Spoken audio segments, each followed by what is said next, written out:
From the birthday boy, Ray Flowers for Fantasy Alarm TV, you're listening to the Big Three. I guess you're watching it too. Yeah, probably both.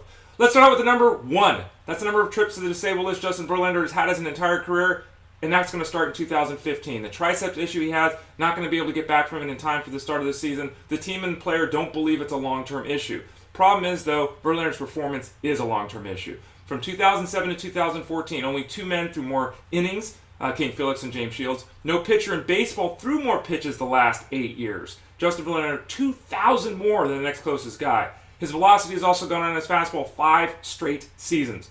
Verlander is not recapturing his glory. He's not getting back to elite stats. Ain't happening, folks. The battle now is, can he be better than average, or is he just a big league average pitcher for the Tigers? The second number is actually 2 numbers. It's 6 to 8. That's the number of weeks that it's estimated that Coco Crisp will be out of action after having elbow surgery to remove some bone chips.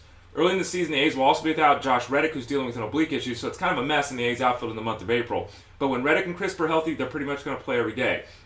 We're going to see a lot of Sam Fuld, we're going to see a lot of Craig Gentry, and Billy Burns as well. Most people will go for Billy Burns because of his hot spring. I think it might be better off to go with Craig Gentry. I think longer term, he's the better option in 2015 for the fantasy game, but Burns should see a lot of run early as the A's deal with those issues in the outfield. And then the final number is 2.32.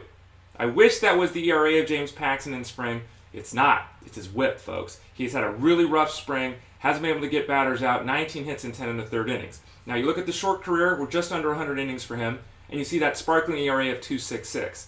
That's not really what's going on with James Paxton. His xFIP is 3.47. His SIERA is 3.65. What those two measures say is basically his raw ERA should have been a full run higher than it has been at this point. We haven't seen Paxton bring the strikeouts he had in the minors to the big leagues yet. And last season, he walked a big league average number of 3.1 batters per 9 innings. James Paxton in the 12-team mixed league is nothing more than a 7th starting pitcher, maybe an 8th.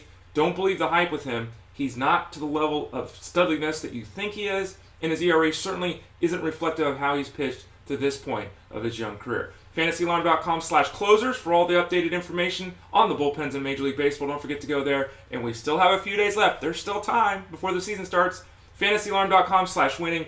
550 players ranked, AL, NL, mixed league options there for you. If you're still looking to do your draft, FantasyAlarm.com/winning. I'm Ray Flowers, Fantasy Alarm TV. You've been watching The Big Three. Talk to y'all again soon.